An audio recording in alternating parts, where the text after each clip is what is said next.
This is Tigers Talking on the Prairie, Lahana High School's Honors English 4 class, taking our essays and turning them into podcasts, seeking a real-world audience. So sit back and enjoy.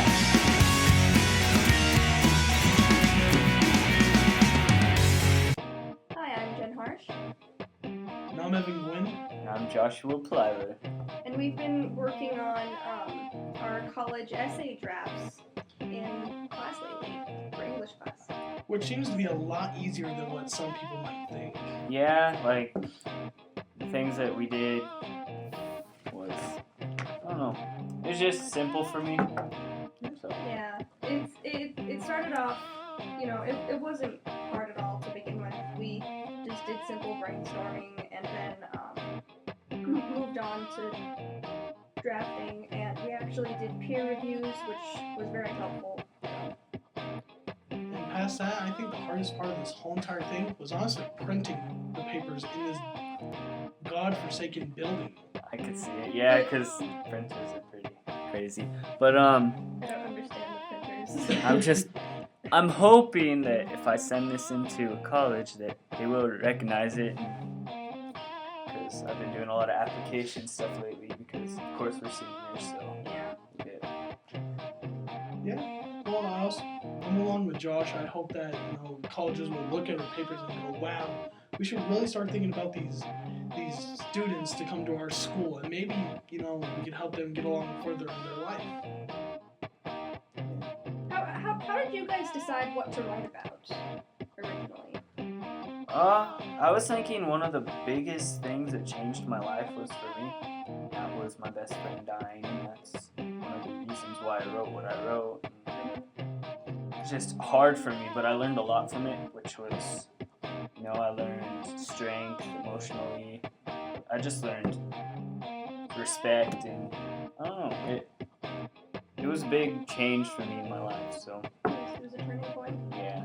Yeah, I did the same thing Josh did, except for it just wasn't one event. I wrote down pretty much the abusive childhood I went through and how it made me stronger and how it made me to the person I am today. Like Josh said, I put down things that, I went through, so therefore I hope they understand. And, I thought it was just a well-written paper. So what'd you do, Jen? Well, for me, it was really easy to think about, what's the most important thing in my life? Theater.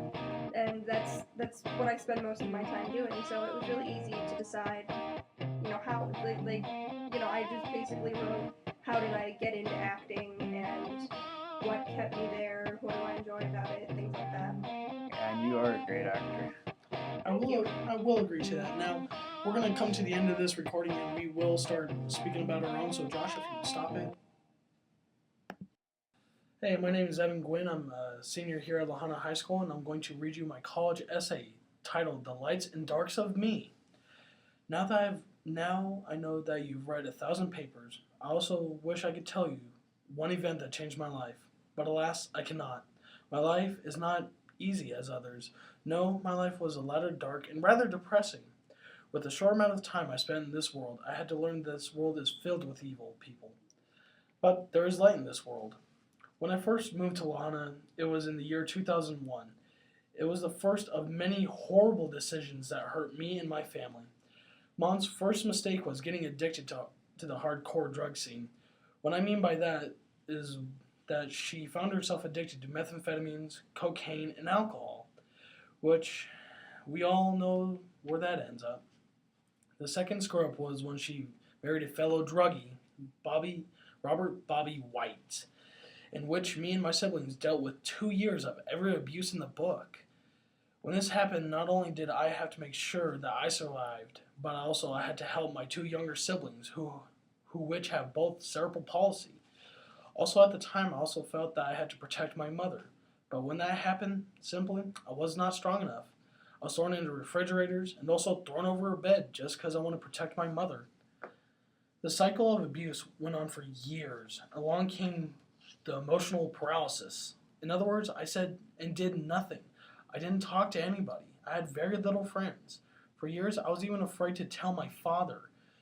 You figure that on this planet, the one person you should never afraid to talk to is your parents. But that's what happens when your mother tells you that your father is nothing but evil. I felt like every day was a trip to hell. Life for me was a little scary. Every day felt like I had to not only fight for myself, but for my siblings. It was not until the year 2007 when I got involved in sports. The sports I participated were baseball, football, track. The only sport I currently participate in now is track. At the time, I never knew how much I would enjoy it, even though I found a little piece of what I could call my own. Darkness always finds a way to creep back into my life. Once again, my mother made another mistake. She remarried again, but this man was exactly like the others. Once again, I had to lie to cover up my mother's deceits. When it came time for our mother to face the music, she did. For the third time, she was caught with possession of narcotics. She earned very limited time to visit us. And as you could guess, my education as well as my personal life suffered. I was failing a lot of classes when I was younger, but every spring my grades were just good enough for me to throw every spring. Now I know you're thinking, why should we take this kid? He does not have the grades for our school. Well, I'm going to tell you why you should at least consider me. Is that I have been through hell and back. I'm also making an attempt to improve my life. Now that I live with my father, the man for years I thought to be evil and cruel was truly my guardian angel sent to get my life back on track. After this, I got more involved. I joined the high school theater. I became friends with people who I thought hated me. I learned how to play an instrument. Then later I joined the high school band. When we went to Blossom Festival in Canyon City, we placed in third in concert, third in jazz, and second in parade, two in which I helped in. I also joined forensics and almost placed in state for Lincoln Douglas debating. Now I know you must be thinking, is this what I'm doing? Is this all I'm doing this year? Well, this year I'm in the high school. I'm the high school's mascot, which is pretty fun. And I'm currently placed third for my school's knowledgeable team. Well, that is as far as I have in my life, and I hope you consider me as a possible candidate for your school. Like I said before, I'm turning my life around and trying to show people that had my type of life, you can go past through college, and now, to this day, I can see there is a lot of light in the darkness.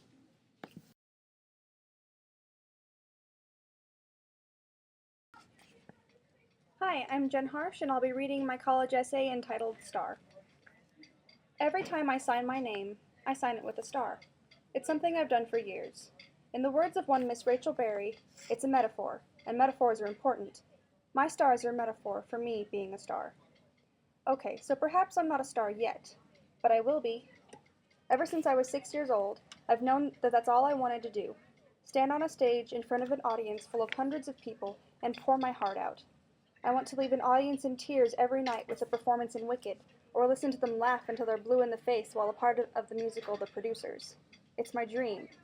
I made a promise to that 6-year-old girl I once was, and I won't let her down. I acted in my first play when I was in the first grade. It was a school production of The Grinch, and I played the gentle sweetheart Cindy Lou Who.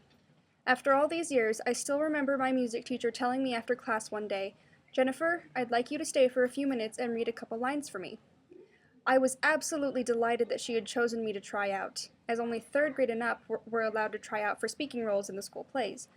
I did my very best, and a couple of days later, Mrs. Gardner told me I'd be playing the role. I ran to my mom's car and nearly screamed the news to her, and to celebrate, we went for ice cream with my older sister.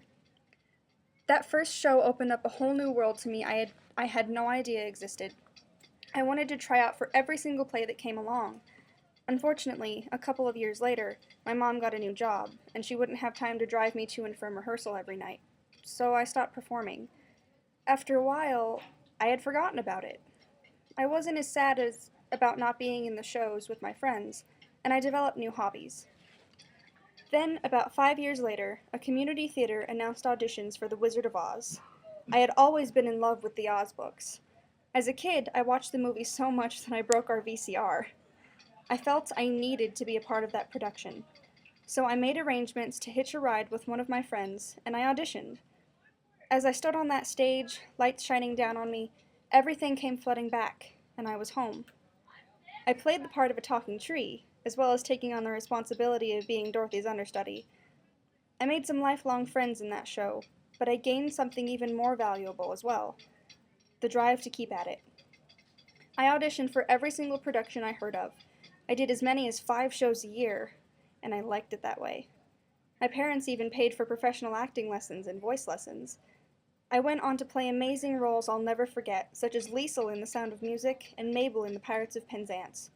I never feel more confident than when I'm performing, and it makes me happy to think that 6-year-old Jenn would be proud of the actress she grew up to be. Hello, my name is Joshua Pliler, and I'll be reading my essay entitled My Hardest Difficulty. Hello, Mom? You there? Josh, you need to come home now. It's important. Before I hung up, I was already sprinting out the door of Uptown Video. My coworker Renee was already there, luckily, and covered me. As I ran past Fox Theater, I was thinking maybe a family member had passed away. I hastily ran around the last turn to my block, raced up the stairs, and tore open the white screen door leading into the living room of my house. When I got inside, the first thing I saw was my mom and sister crying. "What's going on, Mom?" I whispered, trying to catch my breath. My mom directed me to her room, while her Facebook page was showing on the computer. "Read this news article," my mom exclaimed quickly. "The vehicle was wrecked last night, leaving 2 teenagers deceased and 1 in critical condition. The vehicle in the accident was originally a Ford Bronco that looked like a convertible." As I kept reading, I discovered the words Michael Conine, deceased, and my heart stopped. Michael was the brother I never had. His family was my family because we were best friends. My first reaction was to find the first plane ticket I could. Unfortunately, he lived in Centralia, Washington, and I lived in La Junta, Colorado. That was a 2,100-mile trip that I couldn't afford. I couldn't stop thinking about his mom and sister. How could they live with that? The carpool was coming back from the party. The driver was intoxicated while victims were sober. The truck was speeding down the highway. The truck went off the road and hit several trees. 2 weeks before my friend passed away, we were talking on the phone about this party, and he said he wouldn't drink. It killed me inside to know that the greatness Michael had for not drinking ended so bad. The experience changed my life completely, emotionally, and even physically. I now overcome things that I never thought possible with courage and love. For these reasons, I can believe the wreck of my best friend changed me for better. God is now one of the biggest things in my life, and I attend church when I can. I want your college to be acceptable towards me because I know I will work hard successfully and overcome any challenges that I'll face there.